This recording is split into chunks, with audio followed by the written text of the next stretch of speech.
안녕하십니까, 이정훈 교수의 쓴소리입니다. 오랜만에 찾아뵙겠는데요. 자, 질문 주시죠.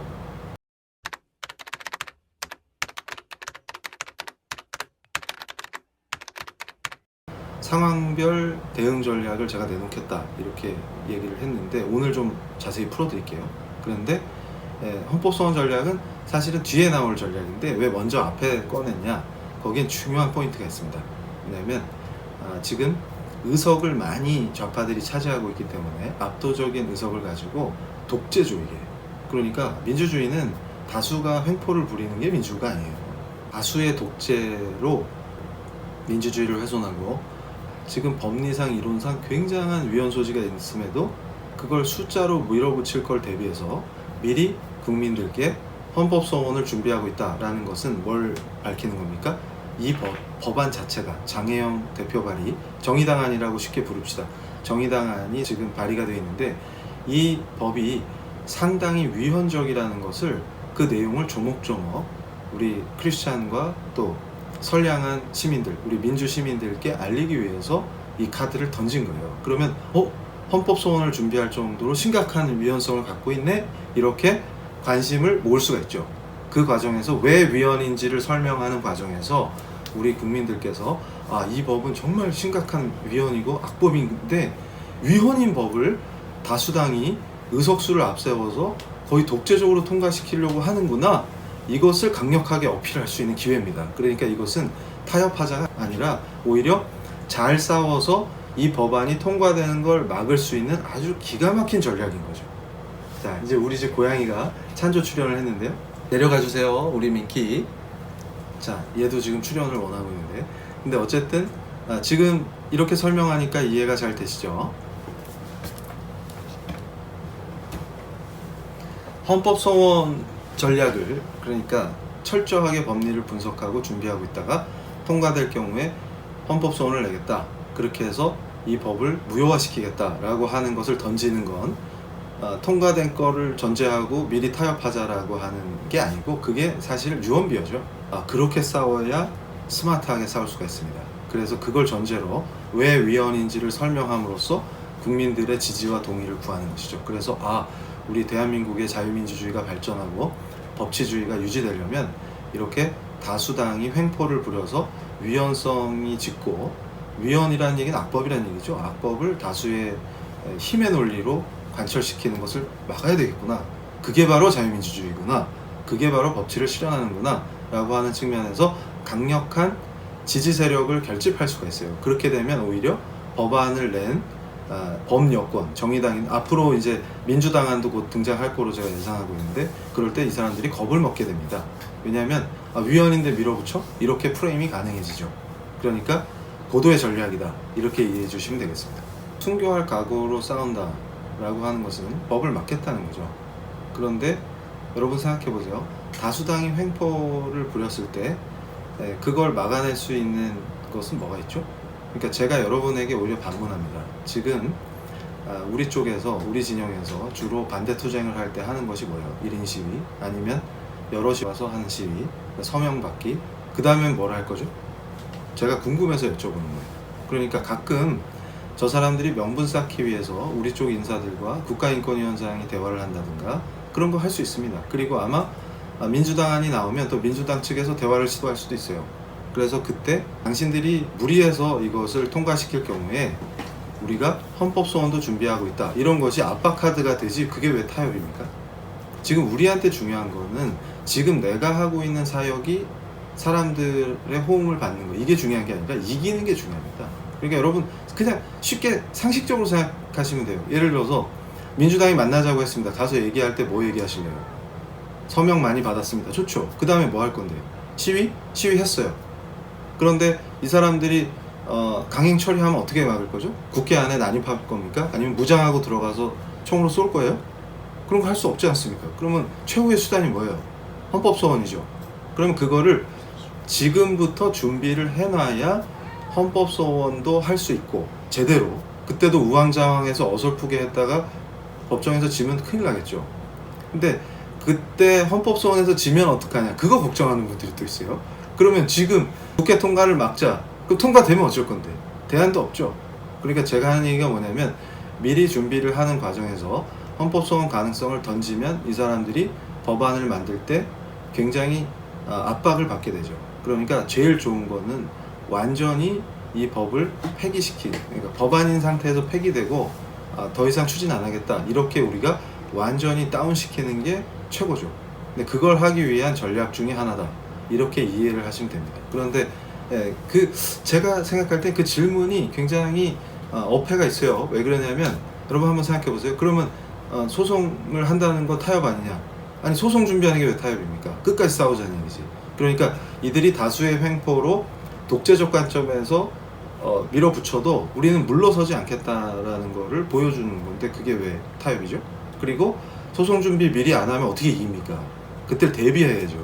그러니까 제가 NAP 전국 국가인권기본계획, 그때부터 차별금지법이 제일 위험하고 중요한 거니까 미리 준비해야 된다 강조했었죠.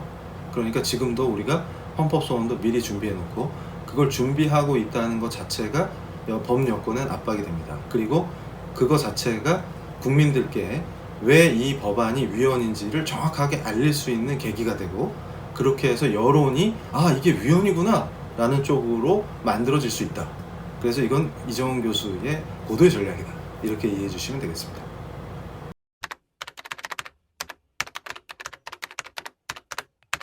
자, 순교의 각오로 싸우자.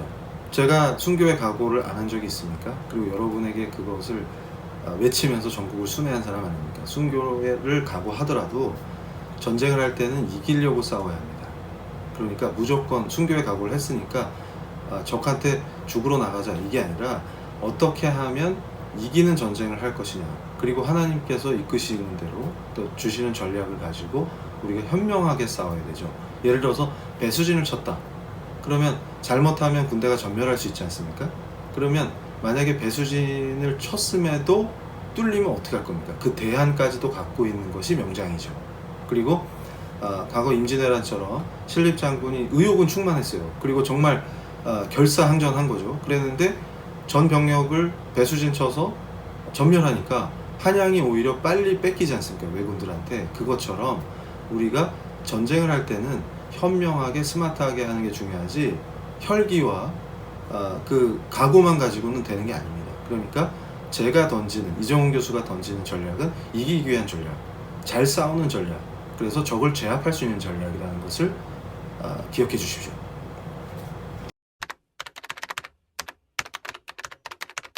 지금 SNS에서 돌고 있는 동영상 외에도 우리 교계 방송사에서도 방송이 된 적이 있어요. 그래서 제가 이걸 매우 걱정합니다. 왜냐하면 우리 방송사를 보호해야 되고 또 우리 진영을 보호해야 되기 때문에.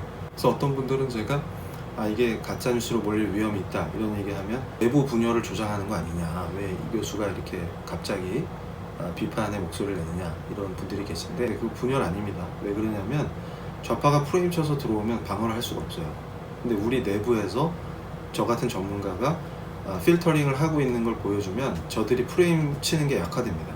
여러분 생각해 보세요. 지금 우리 교계의 목사님들 중에 차별금지법 반대를 용감하게 앞장서서 하시는 분들이 설교 때나 이럴 때 관련 단체들, 그러니까 차별금지법 반대 단체나 소위 우리 교계의 전문가라는 분들이 이렇게 한 얘기들을 근거로 삼아서 설교 때나 혹은 발언을 공식적으로 하실 경우에 목사님들이 공격을 당하시지 않습니까?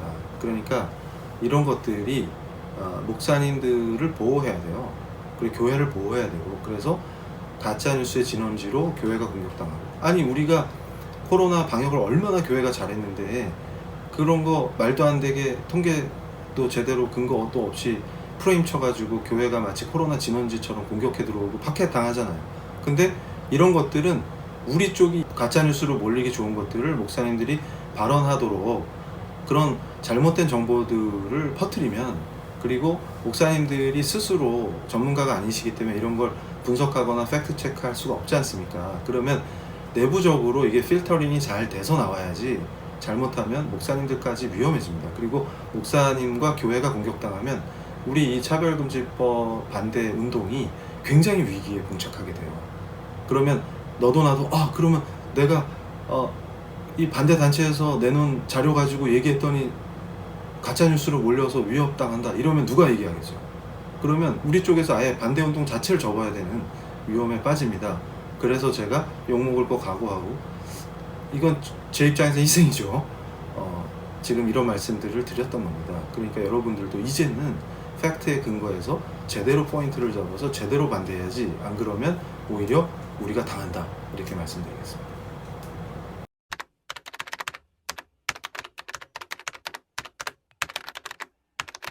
그러니까 제가 얘기하는 거는, 만약에 몇몇 공중파나 강력한 언론사가 이것을 가짜 뉴스 프레임으로 만들었을 때 방어할 능력이 있느냐. 그러니까 예전에도 우리 에스더가 공격을 당했었죠. 근데 에스더가 아주 현명하게 잘 대응한 것이 팩트 중심의 얘기를 했기 때문에 아주 경미한 실수 한 가지밖에 없었어요. 그러니까 결국 진실이 승리를 하게 되는 것이죠. 그것처럼 이번에도 우리가 강력한 가짜뉴스 프레임에 몰렸을 경우 그것을 대응할 수 있느냐라고 했을 때, 지금 나오는 내용들이 근거가 없는 경우가 많아요. 그리고 잘못 알려진 것들이 있고, 그래서 가짜뉴스 프레임에 취약합니다.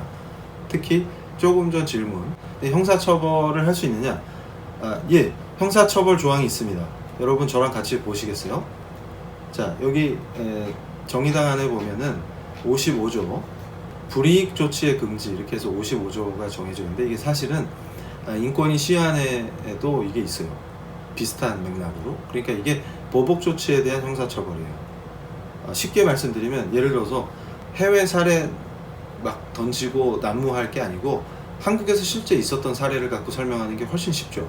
제가 그걸 지적하는 거예요. 예를 들어서 한동대 사태를 생각해 보면 돼요. 거기서 한동대 학생들이 매우 기독교 윤리에 부적절한 무슨 폴리아모리, 다자성애 이런 것들이 포함된 내용의 강연을 학내에서 주도를 했단 말이에요. 그래서 이건 기독교 건화기념과 안 맞는다. 그래서 총장님과 대학 당국이 징계 조치를 했어요. 근데 만약에 그 과정에서 이 학생들이 이걸 인권위 진정하겠다 이런 식으로 준비를 한다든지, 아니면 소송을 하겠다 이렇게 해서 준비하고 있는 것을 학교 측이 알고 퇴학을 시킨다든지 징계를 더 강화한다든지 이런 조치를 했을 경우에, 이걸 근거로 제56조의 벌칙 조항이 있어요. 사용자 등이 제55조를 위반하여 불이익 조치를 한 경우에 1년 이하의 징역 또는 1천만 원 이하의 벌금에 처한다, 이렇게 돼 있어요. 그러니까 무슨 얘기냐면, 자, 이게 차별에 해당돼서 그것을 국가인권위원회나 소송을 통해서 차별 구제를 받겠다라고 준비하는 걸 알아가지고 학교 당국이 추가 징계를 한다든지 이런 것들, 불이익 조치를 할 경우에 형사처벌까지 하겠다, 그런 조항입니다. 그러니까 형사처벌에 관한 조항은 이게 유일한 조항이에요. 그러니까 징벌적 손해배상 조항도 있고 이행강제금 조항도 있고, 이런 것들이 강력한 실효성을 확보하기 위한 강제 조치예요. 차별 시정 조치예요. 그런데 모든 강제 조항이 다 처벌이 아니고 형사처벌되는 것은 요 파트입니다. 법을 잘 모르시는 우리 시청자분들께 제가 추가로 설명해 드리면, 예를 들어서 민사상 불법행위하고 형사처벌 문제는 좀 다른 문제예요. 근데 지금 이 차별금지법안의 문제점은 이 두리뭉실하게 차별하면 완전히 강력하게 제재하겠다는 차원에서 징벌적 손해배상을 도입해서 민사상 손해배상보다 더 세게 손해배상을 때릴 수 있게 해서 형벌적 요소를 가미했다는 거지, 징벌적 손해배상이 형벌이라는 의미는 아닙니다. 그리고 우리가 형사처벌을 구분해야 돼요. 그런데 이런 게 이제 막 뒤섞여서 쓰이면서 오히려 좌파들의 비판의 대상이 될 수 있다, 그런 것이죠. 그래서 우리가 지금은 이미 발의된 정의당 안과 국가인권위원회가 공개한 이 평등법 시안을 가지고 싸워야 됩니다. 구체적으로 이것이 악법이고 왜 위헌인지를 적극 알려야 되는 거지, 관련도 없는 해외 사례를 막 던지면 안 돼요.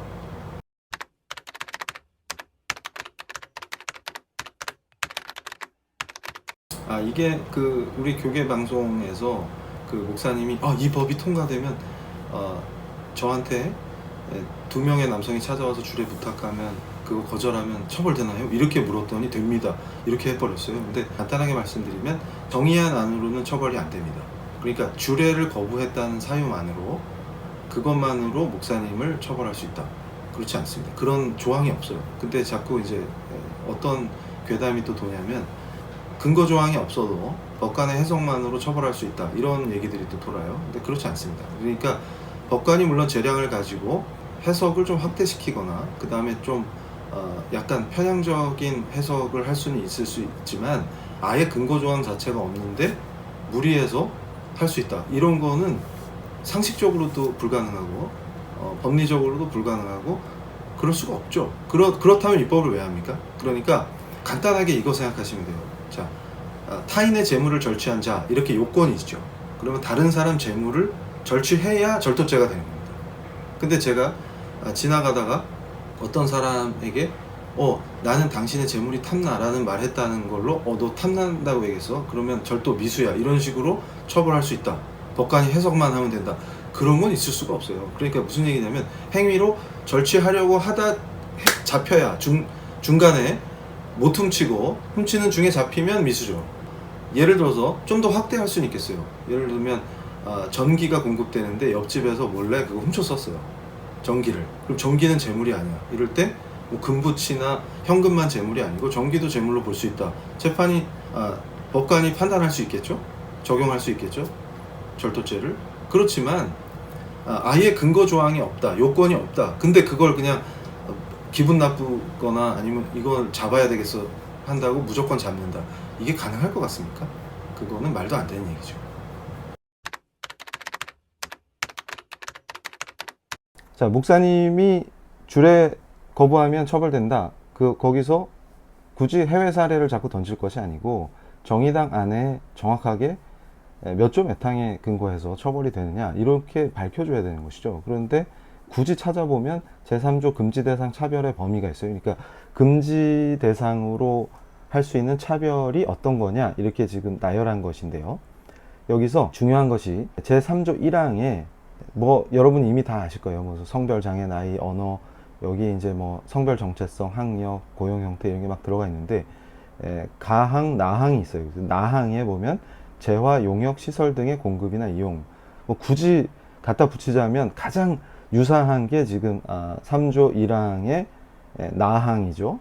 그러니까 재화, 용역, 시설 등의 공급이나 이용입니다. 그러면 목사님의 주례는 뭐에 해당될까요? 재화입니까?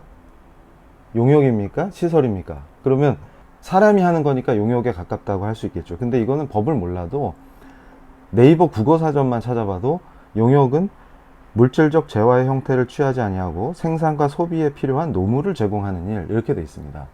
그러니까 여러분, 아무리 법관이 처벌하고 싶어서 조문을 확대 적용한다고 해도 용역이라는 거는 생산과 소비에 필요한 노무잖아요. 그러면 목사님이 주례해 주시는 게 노무입니까? 그러니까 지금 여기서 우리가 굉장히 오해하고 있는 게 뭐냐면, 해외 같은 경우는 영리 목적으로 체풀을 해서 목사님들이 실제로 영업을 하세요. 그래서 거기 와서 결혼을 하는 거예요. 그때 만약에 목사님이 거절하면 이게 용역이 되죠. 그리고 시설물, 체풀을 못 쓰게 하니까 그 체풀은 원래 영리 목적으로 결혼을 해주는 체풀이에요. 우리나라 같은 우리가 맨날 예배 드리는 그 교회에 와서 결혼식을 한 게 아니고, 그러니까 지금 이런 것들이 해당이 되죠. 그러니까 제가 드리는 얘기는 해외 사례 가지고 근거 없이 막 던질 게 아니고, 근데 지금 제가 계속 설명하지만 정의당 안에서 진짜 위험한 거는 지금 고용 문제예요. 그러니까 고용이나 해고, 이런 거죠. 그러니까 다시 말해서 우리 교단이 사역자를 채용하는데, 교단법은 LGBT 동성애자를 채용하는 걸 금지하는 걸 법으로 뒀는데, 지금 그게 충돌하면 교단이 자율적으로 사람을 못 뽑고, 심지어는 게이 목사를 게이라서 안 돼 하고 뽑지 않으면 그걸 차별로 공격을 할 수가 있는 거예요. 그러면 교회가 엄청난 징벌적 손해배상이나 이행강제금 피해를 입게 되는 것이죠. 그러니까 반대를 위해서 드는 예시들이 왜 논란을 불러일으킬 예시들을 드냐, 그 말이에요. 지금 얼른 우리 교인들이 봤을 때 피부로 느껴지고, 그러니까 명확한 것들, 당장 게이 목사 뽑아도 됩니까? 이런 문제가 생겨요. 거기다가 심지어는 신학대학에서 교수를 채용하는데, 우리 사례들이 있잖아요. 예수님이 보살이다, 이런 사람을 만약에 채용 거부하면 또 이게 종교차별이라고 소송으로 공격하거나, 그 다음에 동성애 옹호하는 사람을 교수로 받아들일 수 없다 하면 또 이게 차별로 공격을 당할 수가 있는 거예요. 또 한동대 사례나 장신대처럼 학생들이 또 도발해가지고 동성애 지지 퍼포먼스를 벌인다든지 아니면 신학적으로 또 기독교 윤리적으로 용납이 안 되는 것들을 학내에서 활동을 한다거나 학생들한테 확산시킨다든가 강연을 한다든가 이럴 때 징계를 못 한다는 거죠. 차별 문제에 걸려서 이렇게 우리가 직접 발생할 수 있는 위험들 얼마든지 성도들 뿐만 아니라 일반 시민들이 봐도 이건 지나치게 악법이구나, 자유를 축소시키고 사립대학의 자유, 그 다음에 종교의 자유 이런 거 심각하게 침해할 수 있구나, 이런 걸 느끼게 할 수 있는 좋은 예들이 얼마든지 있는데 왜 굳이 논란을 일으키고 가짜뉴스로 몰릴 수 있는 것들, 그러니까 저랑 논쟁을 한다는 것 자체가 논란이 있다는 얘기죠. 그런 것들을 예로 드느냐 하는 것을 제가 지적하는 겁니다. 그리고 회사 안에서 그냥 사적인 대화로 나는 동성애를 반대해 라고 하는 표현 정도도 정의당 안으로 처벌할 수 있다 이렇게 말하는데요. 아까도 제가 말씀드렸지만 형사처벌은 55조와 56조에 관련된 사항이고요. 불이익 조치를 취했을 때 하는 거고, 굳이 성희롱과 연결해서 이제 성희롱의 범주가 성적 지향이나 성정체성과 포함된다. 국가인권위원회 법에 성적 지향에 대한 차별 문제는 이미 국가인권위원회 법에 있어요. 그러면 성희롱이나 성적 지향과 관련해서 인권위가 어떻게 결정했는지 결정례만 봐도 지금 이 정의당 안이 통과됐을 때 어떻게 이걸 이용해서 크리스찬이나 난 크리스찬이라도 동성애 비판적인 생각을 갖고 있는 시민들에게 피해를 입힐 수 있을지 예측 가능한 겁니다. 굳이 해외 사례를 안 보더라도. 그런데 여러분, 인권위가 차별이라고 결정한 것에 대해서 과거에는 시정 권고만 할 수 있었는데 이제 정의당 안이 등장함으로써 강력한 징벌적 손해배상, 이행강제 이런 것들이 가능해졌다는 것이죠.